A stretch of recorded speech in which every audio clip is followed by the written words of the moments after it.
Hace un tiempito estuve haciendo un estudio personal sobre el libro de Miqueas, así que los voy a invitar si tienen sus Biblias o alguna aplicación, que puedan abrir la Biblia ahí en Miqueas, ¿sí?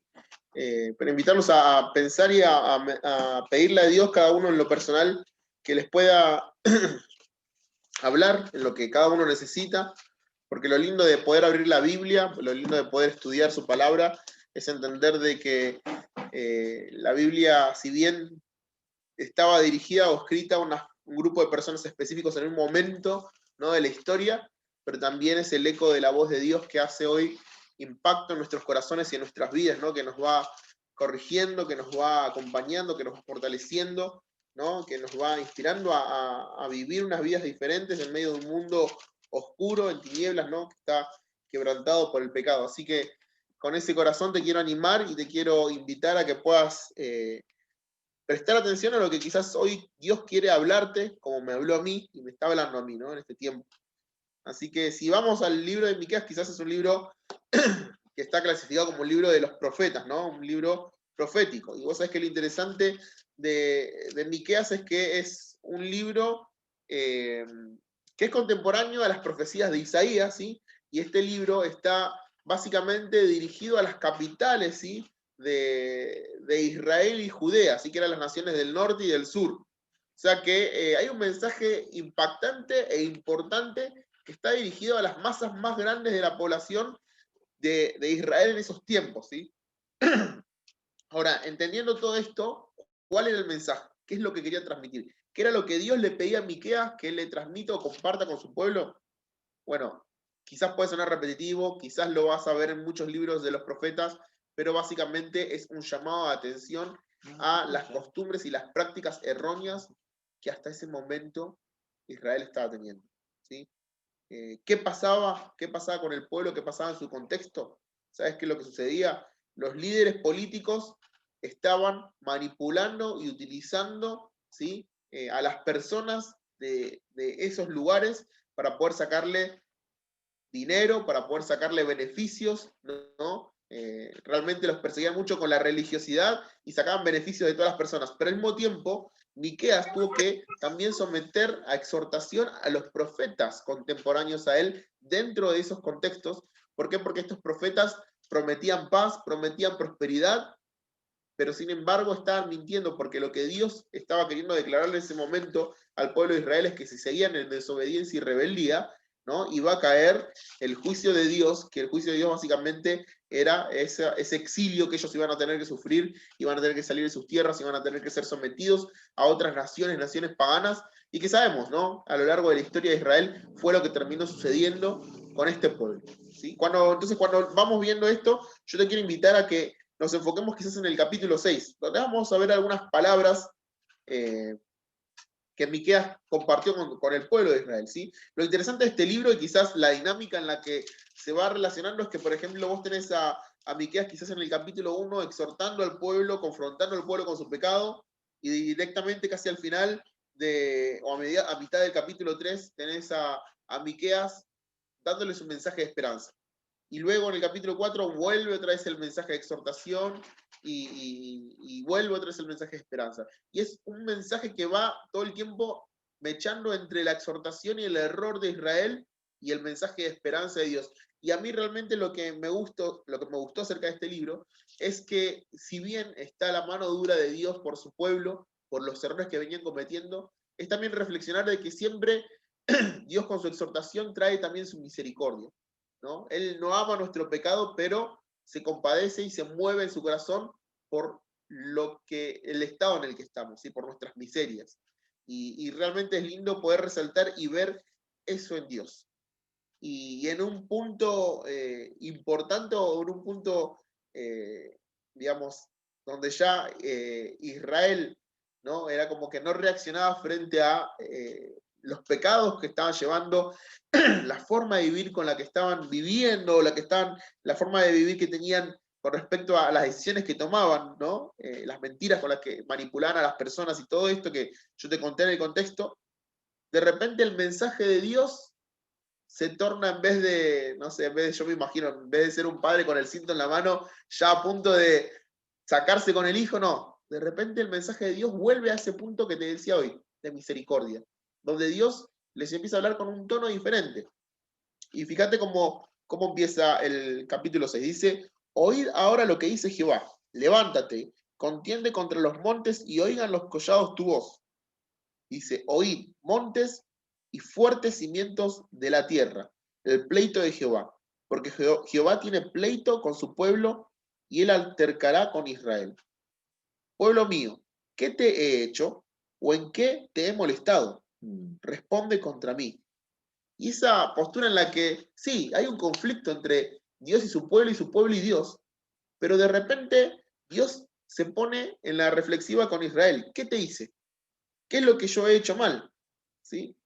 Y después sigue diciendo en el versículo 4, porque yo te hice subir de la tierra de Egipto y de la casa de servidumbre te redimí y envié delante de ti a Moisés, a Aarón y a María.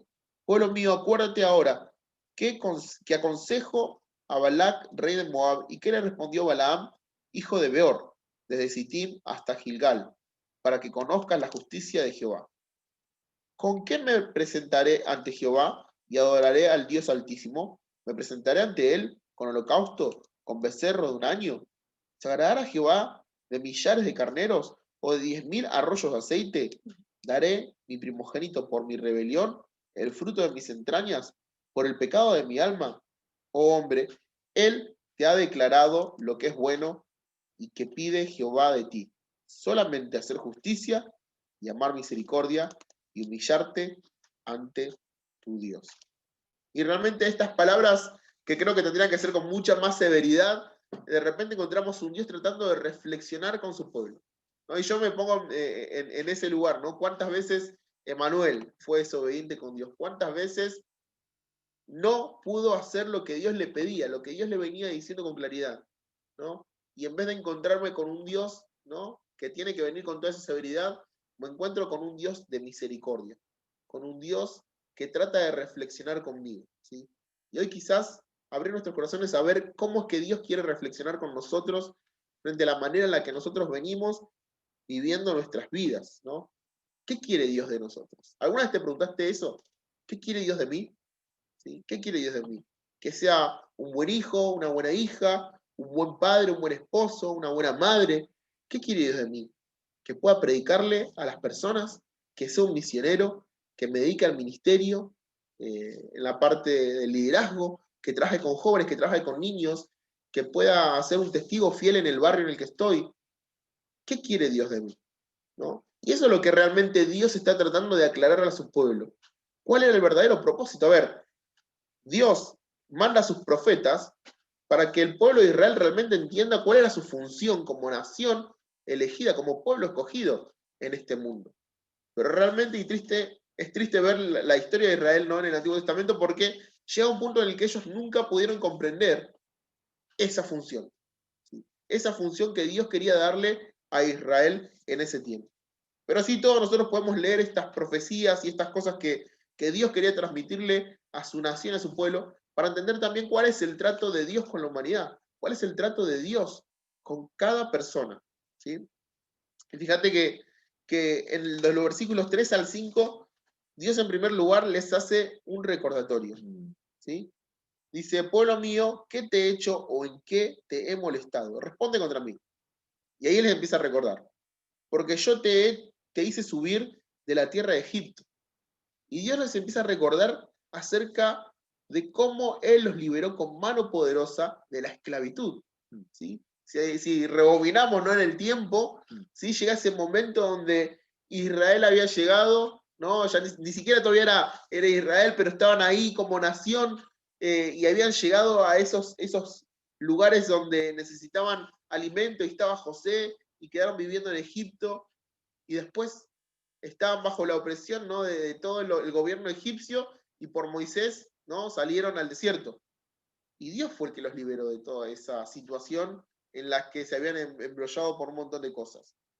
Pero le sigue recordando, y de la casa de servidumbre te redimí, y envié delante de ti a Moisés, a Aarón y a María. ¿Sí? Y Dios les recuerda, o sea, los saqué, los empecé a encaminar por otro lado y no los dejé solos. Puse líderes, personas, para que los acompañen, para que estén representándome en todo lo que yo tenía para decirles, ¿sí? Y ahí Moisés, como ese profeta que estaba transmitiendo el mensaje de Dios hacia su pueblo, hacia su nación, ellos no estuvieron solos. Y también les empieza a recordar, dice, acuérdate ahora, ¿qué aconsejó a Balac, rey de Moab, y qué le respondió Balaam, hijo de Beor? ¿No? Ese momento en el desierto donde se le pidió a Balaam, ¿no?, que maldijera a Israel, y Balaam estaba siendo tentado, ¿no?, por Balac para poder tirar esa maldición sobre Israel, hasta que él se dio cuenta, ¿no?, por la burra y todo lo que sucedió en ese contexto de esa historia, que él no podía maldecir una nación que Dios estaba bendiciendo, una nación que Dios estaba guiando, una nación que Dios estaba preservando en medio de toda esa situación del desierto y de todas las cosas que incluso iban a suceder a lo largo de Israel, ¿sí? De la historia de Israel. Y Dios utiliza a Miqueas para recordarles, ¿sí? Yo siempre pienso y reflexiono, ¿no? Somos seres que nos olvidamos, ¿no? ¿Cuántas veces te habrás olvidado un cumpleaños? ¿Cuántas veces te habrás olvidado de alguna celebración, de algún aniversario de aquellos que están casados? ¿Cuántas veces te habrás olvidado de momentos importantes en tu vida? Y creo que lo más importante de nuestras vidas es Cristo, ¿no? Pero ¿cuántas veces en situaciones delicadas, en decisiones, nos olvidamos? Nos olvidamos que somos hijos de luz, nos olvidamos de que fuimos comprados, fuimos redimidos por un precio tan alto, y nos olvidamos. Y Dios sabe esto. Dios sabe que la humanidad somos seres que nos olvidamos. Y cuando ves la historia de Israel, vos ves a Dios, ¿sí? Poniendo ciertas dietas, ciertas costumbres, ciertas celebraciones, todo para que Israel recuerde lo que Dios hizo en medio de ellos. Y lo que viene a mi mente cuando pienso en esto es 1 Corintios, ¿no? Capítulo 11, algo que pudimos hacer hace un rato varios de nosotros y alrededor del mundo muchas otras personas. Y creo que es algo que Dios nos dejó porque sabemos que tenemos esa tendencia a olvidar, ¿sí? Tendencia a omitir. No quizás olvidándonos por completo de quién es Dios y de que interviene en nuestras vidas, pero sí y olvidando el valor y la intensidad de lo que Él hizo por nosotros. Me encanta porque ahí Pablo está hablando sobre la institución de la cena y recalca esas palabras de Cristo. En el versículo 25, cuando dice, esta copa es el nuevo pacto de mi sangre, haced esto todas las veces que la bebieres en memoria de mí. ¿Sí? Y eso es lo que Dios quiere que hagamos nosotros. La Santa Cena quizás es esa reunión que está institucionalizada y la vemos desde la Biblia, ¿no? Pero es una reunión de recordatorio, para que no olvidemos lo que Cristo hizo por nosotros. Pero eso es una práctica de recordatorio que tiene que ser diaria en nosotros. Diaria en nosotros. A mí me impactó al principio de la pandemia cuando todavía no sabíamos cómo manejarnos con el Zoom y con esto, y hablando por teléfono con una señora que lamentablemente hace un mes partió de entre nosotros por el COVID. Me acuerdo que compartiendo con ella me decía, Emma, no me puedo conectar a Zoom, no sé todavía cómo se maneja todo esto, pero todos los domingos me siento, abro la Biblia, tengo la copa, tengo el pan y recuerdo a mi Salvador. Y eso a mí me motivó a decir, bueno, yo estaba en casa simplemente confundido por todo lo que venía pasando y me di cuenta que ni siquiera tenía la intención yo de sentarme a buscar esos momentos de reflexión, de recordar, de meditar, de no olvidar. De no olvidar. Creo que es algo que Dios quiere de nosotros, que quiere de vos, que no te olvides. En medio de toda circunstancia, en medio de todo problema, quizás cuando más te sientas solo, recordá de la esclavitud que te sacó, la esclavitud del pecado. Recordá la familia de la fe que te dio, que puso a tu lado. Y recordá que Él es el que te protege, es el que te va guiando, es el que va a tu lado en tu camino. ¿Sí? Pero también Dios quiere que podamos ser verdaderos adoradores. Una de las reprensiones más grandes que Dios tiene con su pueblo y su nación en estos tiempos de exhortación es la forma de adoración que tenía. Si vos empezás a ver los profetas, una exhortación era simplemente porque el pueblo de Israel se quedaba en una forma de adoración, que era la forma religiosa. ¿sí? Era la forma de costumbre tradicional que ellos habían adoptado para adorar a Dios. Hey, no malinterpretes lo que digo, ¿por qué? Porque sí, ellos tenían sus holocaustos, sus sacrificios, su forma ya rutinaria de hacer esos sacrificios, que era lo que Dios le había pedido. Pero Dios los hace ver un poquito más allá. ¿Cuál es el corazón con el que lo hacían? El versículo 6 dice, ¿con qué me presentaré ante Jehová y adoraré al Dios Altísimo? ¿Me presentaré ante él con holocaustos, con becerros de un año? Es lo que Dios le había pedido a su pueblo. ¿Se agradará a Jehová de millares de carneros o de 10.000 arroyos de aceite? Y algunos realmente buscaban ostentar con esa adoración entre comillas. ¿Dará mi primogénito por mi rebelión? Ya eso ni siquiera era una forma de adoración que Dios le había pedido, sino que era una adopción de una forma de adoración pagana. Sacrificar al hijo mayor. Ya había una distorsión en la adoración. Pasaron del punto de que lo hacían de forma rutinaria hasta terminar de copiar la forma de adoración de los pueblos paganos donde ellos sacrificaban a sus bebés, los quemaban ante Moloch. Y realmente eso no era lo que Dios quería. ¿Sí? Dios lo que quería era una adoración que venga del corazón, una adoración que no se refleje en la cantidad de cosas que ellos podían hacer, pero una adoración que tenga un corazón correcto, una motivación correcta. A mí me encanta cuando ahí en Juan capítulo 4, ¿sí? Esos versículos que los leemos mucho y que los recordamos para... En mi iglesia, por ejemplo, siempre lo recuerdan cuando vamos a cantar, ¿no? Pero es el verdadero sentir que Dios quiere de un adorador, ¿sí? Donde Jesús dice, más la hora viene y ahora es cuando los verdaderos adoradores adorarán al Padre en espíritu y en verdad. Porque también el Padre de tales adoradores busca que le adoren. Dios es espíritu y los que le adoran en espíritu y en verdad es necesario que adoren. ¿Sí? Hay una parte en la adoración que no se ve, que no es visible ante los hombres, pero es que totalmente visible ante los ojos de Dios. Y esa es la adoración que Dios quiere de nosotros. Esa es la adoración que obviamente se evidencia en acciones frente a los hombres, pero que Dios ve cuál es la motivación. Por eso tiene que ser esa adoración en espíritu y en verdad. Tiene que llegar desde lo más profundo ante Dios. Y el último versículo que yo les leía hoy, el versículo 8 que dice, oh hombre, Él te ha declarado lo que es bueno y que pide Jehová de ti. Solamente hacer justicia y amar misericordia y humillarte ante tu Dios. ¿Sí?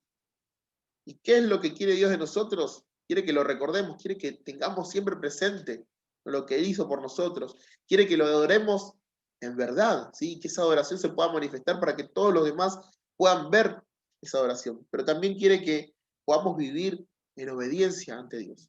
¿Sí? Que podamos vivir esa obediencia que Dios nos pide. No una obediencia religiosa como hablábamos recién, sino esa obediencia que dice solamente hacer justicia, amar misericordia y humillarte ante tu Dios. ¿Sí? Humillarte ante tu Dios. Me encanta porque si uno se pone a pensar en lo que es la obediencia, y creo que el mayor ejemplo de obediencia lo dio Jesucristo, ¿no? Cuando en la Biblia se nos habla de que Él fue obediente hasta la muerte y muerte de cruz, una obediencia que no tuvo cálculos en los sacrificios y en lo que Él iba a entregar por nosotros, sino que se entregó por completo de nosotros. Y Pedro también lo recuerda diciendo que tenemos que ser hijos obedientes y no nos conformemos a los deseos que teníamos antes estando en nuestra ignorancia. Nuestra obediencia como hijos de Dios tiene que ser consciente y tiene que ser diferente.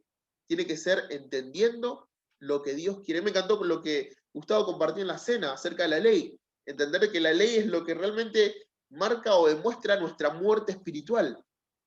Pero la ley no marca un antecedente de obediencia. Si vos cumplís toda la ley, realmente es algo imposible de hacer humanamente, pero la ley traza un punto en el cual nosotros hay algo que no vamos a poder hacer nunca, y solamente Dios puede hacer por nosotros. Pero ¿en dónde está entonces la obediencia si yo no puedo cumplir la ley? La obediencia está en humillarnos ante Dios. Entonces, hace un tiempo atrás, muchos de ustedes saben las transiciones misioneras que tuve en estos últimos años, de salir de Australia, volver a Argentina, y muchas cosas que fueron pasando, pero recuerdo que hubo un tiempo donde no sabía bien o yo no entendía bien en esos momentos qué es lo que quería Dios de mí. Y estaba meditando y pensando un montón acerca de qué hacer con mi vida, ¿no? Si seguir en el ministerio, volver a mi iglesia local, empezar a estudiar una profesión, ¿qué hacer? Porque Dios me había llevado a Australia y de repente me volvió a traer a Argentina y realmente me sentía muy desubicado en algunas situaciones. Y una persona me regala un libro que se llama La locura de Dios. No sé si se lo había comentado en algún momento, pero ese libro realmente impactó mi vida porque era la historia de un misionero también que había pasado con su familia una situación así. Su campo misionero ideal, África, había llegado con toda su familia, estaban sirviendo ahí y venía prosperando un montón el ministerio y de repente su esposa se enferma, sus hijos se enferman, él se enferma y por la enfermedad que tenían no podían vivir en ese campo misionero. Y llegó el punto donde ellos se tenían que ir. Y él decía, yo no entiendo, si Dios me trajo hasta acá, si Dios me permitió estar en este lugar, ¿cómo es que ahora Dios me quita? ¿Cómo puedo seguir cumpliendo en obediencia lo que Dios ya puso una vez en mi vida y en mi corazón? Y una persona con mucha sabiduría se acerca y le recuerda algo que él había dicho, pero que se olvidó. Algo que él había dicho, pero se olvidó. Y él le dice, ¿sabes qué? Bueno, el autor se llama Nick Ricken, le dice, Nick, el servicio a Dios no se trata, le dice, no se trata de una ubicación geográfica, no se trata de dónde vos estés en ese momento, sino que el servicio a Dios se trata de obediencia, y obediencia de todo corazón. Y realmente fue algo que trajo tranquilidad a mi corazón. Yo quería estar en Australia, o quería estar, no sé, en este lugar, en otro, y Dios me tenía acá en Argentina. Dios me tenía en Berazategui, donde soy yo. Dios me tenía en mi iglesia local. Pero Él no quería que yo me desafíe a salir de otros, sino que pueda aprender a ser obediente en donde yo estaba. Y mi obediencia se trataba de saber quién es mi Dios, de recordar y tenerlo presente. Mi obediencia se trataba en poder traer mi adoración ante Él de la manera en la que Él quería, que sea en espíritu y en verdad, de todo corazón. Y mi obediencia estaba en poder cumplir, ¿no? Con lo que Él me pedía. Ser una persona justa en donde esté, dando ese testimonio, pudiendo amar en misericordia como Él me amó a mí, ¿sí? Pero por sobre todo aprendiendo a humillarme ante quién es Dios. Y simplemente esto es lo que Dios le pedía a su pueblo, ¿sí? O sea que lo interesante acerca del juicio de Dios con Israel era que si Israel se arrepentía, ¿sí? La ira de Dios, el juicio de Dios, como estaba planteado, no iba a caer, sino que Israel iba a poder ser esa nación que venga a ser la luz y sal en este mundo. Pero el ejemplo que tenemos es que lamentablemente ellos en su necedad decidieron seguir por el camino de la desobediencia. Y hoy Dios nos da a nosotros también la oportunidad de poder ser luz y sal, ¿sí? Pero creo que lo que tenemos que entender es qué espera Él de nosotros. Que lo recordemos, que podamos adorarle como Él quiere y que podamos vivir nuestra vida en obediencia a Él, ¿sí? Así que esos fueron recordatorios que Dios puso en mi corazón en este tiempo, ¿sí? Quería compartirlos con ustedes para meditar, para pensar y para no olvidar, ¿no? Oramos.